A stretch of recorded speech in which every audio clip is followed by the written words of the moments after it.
अस्सलाम वालेकुम। Welcome to smart investing. आज हमारी सीरीज़ की तीसरी वीडियो है।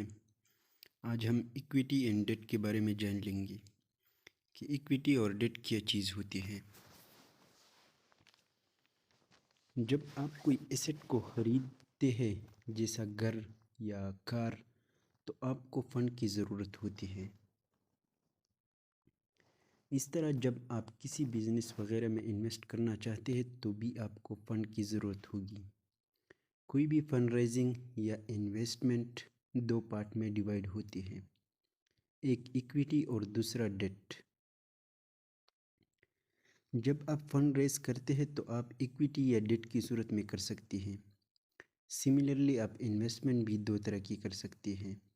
अगर किसी को फंड की ज़रूरत है तो आप इसे अपना पैसा इक्विटी या डेट की सूरत में दे सकते हैं।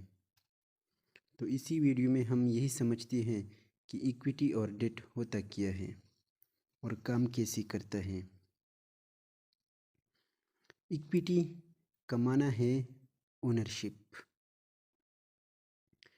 ये आम अल्फाज में अगर आप इसकी डिफिनीशन देखना चाहते हैं तो इक्विटी का मतलब ओनरशिप और डेट का मतलब कर्जा है। अगर आप टेक्निकल डिफिनीशन देखना चाहते हैं तो equity is equal to asset minus liability. Asset से लाइबिलिटी आप माइनस करेंगे तो इक्विटी आएगा। यहाँ पर हम एक मिसाल लेंगे। हमें अगर कार ख़रीदना है तो इसके लिए हम फ़ंड कैसे रेज़ करते हैं। हम दो तरह के फ़ंड रेज़ कर सकते हैं, एक इक्विटी और एक डेट। तो यहाँ पर हम समझते हैं कि हम कार ख़रीदना चाहते हैं तो इसके लिए हम 7 लाख रुपए लोन लेंगे। 7 लाख रुपए लोन हमने लिया और हमने 3 लाख रुपए डेट की सूरत में डेट नहीं सॉरी डाउन पेमेंट हमने कर दी। तो अब इसमें 30% हमारी इक्विटी हो गई और 70% इसका डेट हो गया। इस कार की कीमत 10 लाख रुपीज़ है। तो जब हम इस लोन को वापस करेंगे, 1 लाख रुपए मसलन हमने लोन वापस किया तो ये हमारी इक्विटी, हमारी लोन जो है वो 6 लाख बाकी रह गया। तो हमारी इक्विटी हो गई 4 लाख। इसी तरह अगर हमने 1 लाख रुपए फिर वापस कर दिया लोन का तो 5 लाख हमारा लोन रह जाएगा और हमारी इक्विटी हो जाएगी 5 लाख।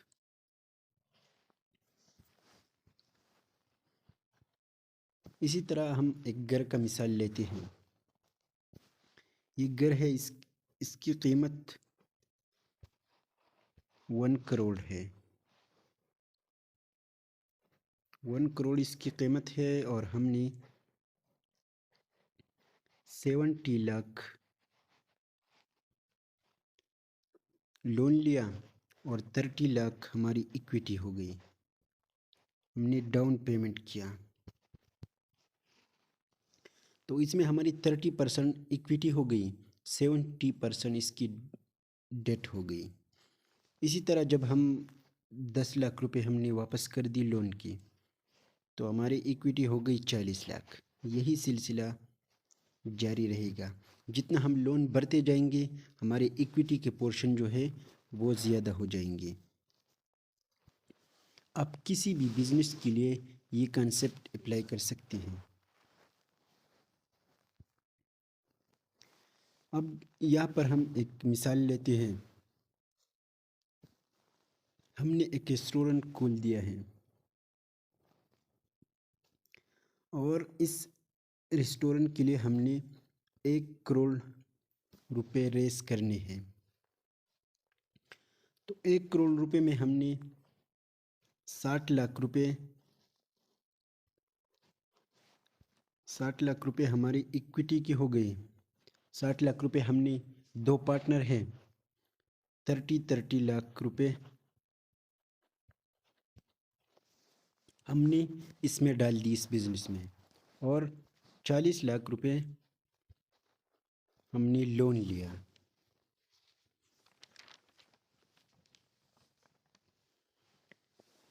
तो अब हम चाहते हैं कि इस बिज़नेस को हम ग्रो करें।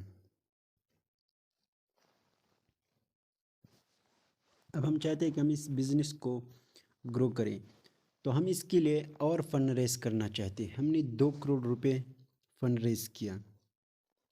2 करोड़ रुपए हम फंड रेज करना चाहते हैं। तो हम इसको दो तरीके से रेज कर सकते हैं। एक 1 करोड़ हमने इक्विटी की सूरत में रेज किया, और 1 करोड़ हमने डेट की सूरत में, वो हम बैंक से ले सकते हैं, किसी और से ले सकते हैं। तो हमने ये रेज किया। अब हमने इस बिज़नेस की वैल्यूएशन देखनी है। जब ये बिज़नेस ग्रो हो जाएगा तो हमने इसकी वैल्यूएशन देखना है। तो इसकी वैल्यूएशन हमने कैसे मालूम करना है? हमने 1 करोड़ रुपए जो इक्विटी की सूरत में हमने डाली थी, वो हमारी इक्विटी है। सॉरी।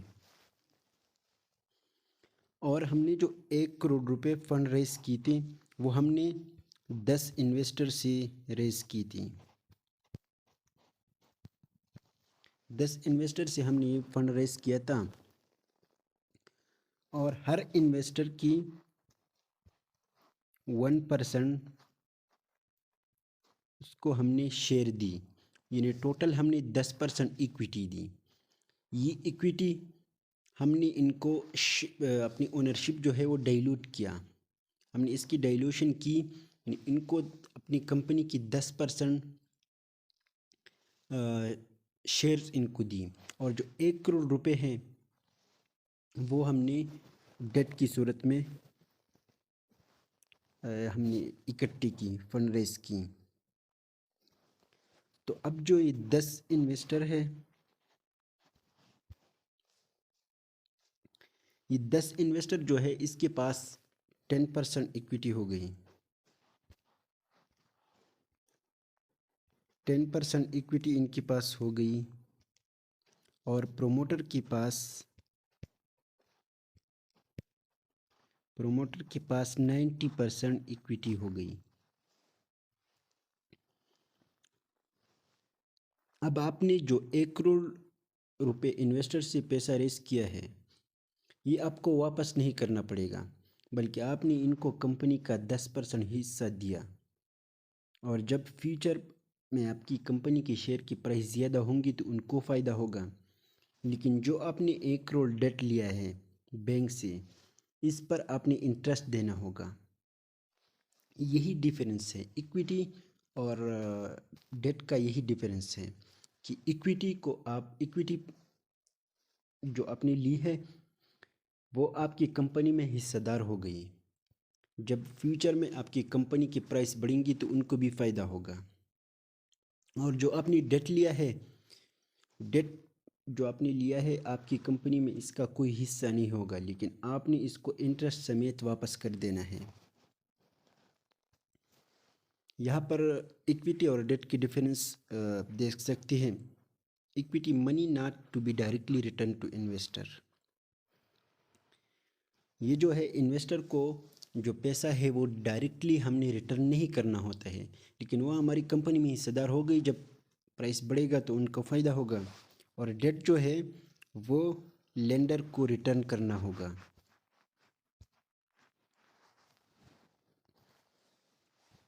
अब हमने यहाँ पर एक मिसाल लेना है।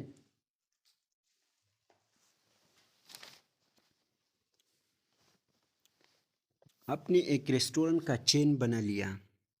अब आपने फंड रेज करना है 1 करोड़ रुपए का।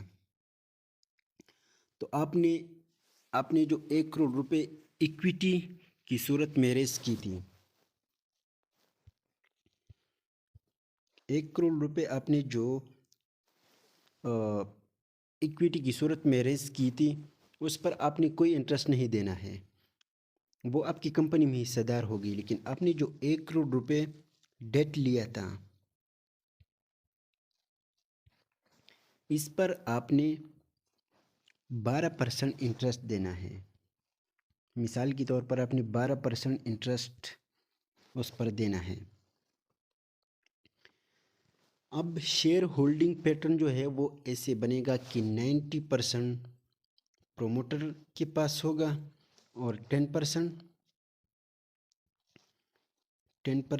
इन्वेस्टर के पास होगा। ये इन्वेस्टर के पास हो गया और ये प्रोमोटर के पास। प्रोमोटर वो लोग होते हैं जो कंपनी की ओनर होते हैं, वो एक भी हो सकते हैं, ज़्यादा भी हो सकते हैं। अब यहाँ पर आपने समझना है कि इक्विटी और डेट में डिफरेंस क्या है। Equity investor become promoter in the company. जो लोग आपके लिए फंड देते हैं इक्विटी की सूरत में, वो आपकी कंपनी की ओनर बन जाते हैं। जितना पर्सन ओनर बन सकते हो बनते हैं। लेकिन डेट, जो आपको जो भी बंदा डेट देता है वो आपकी कंपनी की ओनर नहीं होती, आपने इसको इंटरेस्ट देना होता है। रिटर्न जो होते हैं इक्विटी इन्वेस्टर के लिए, वो आपकी ग्रोथ पर डिपेंड है। वो 0% से लेकर अनलिमिटेड तक होता है।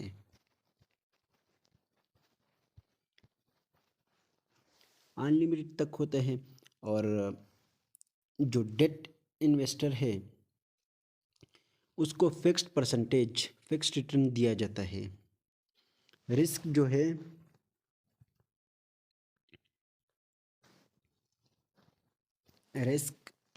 इक्विटी इन्वेस्टर का रिस्क हाई होता है, लेकिन इसके साथ इसकी जो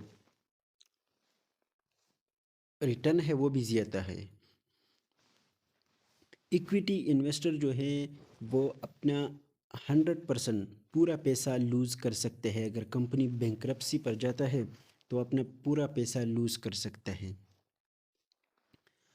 और जो डेट इन्वेस्टर है उसका रिस्क कम होता है, क्योंकि जब कंपनी बैंकरप्सी की सूरत में जाता है तो पहली जब उनकी एसेट की नीलामी होती है तो पहला हक डेट इन्वेस्टर को होता है। जब कंपनी बैंकरप्सी की तरफ जाता है तो इसकी एसेट की नीलामी होती है, तो जो पैसे आती है वो पहली डेट इन्वेस्टर को दी जाती है। इसके बाद जो पैसे बच जाती है वो इक्विटी इन्वेस्टर को दी जाती है। तो यही हमारी डेट और इक्विटी की डिफरेंस थी आप लोगों को समझाना। आई होप कि आप लोग अच्छी तरीके से समझ गए होंगे। तो अगर आपने अभी तक चैनल सब्सक्राइब नहीं किया तो सब्सक्राइब करें और वीडियो को शेयर करें। मिलते हैं नेक्स्ट वीडियो में, तब तक के लिए अल्लाह।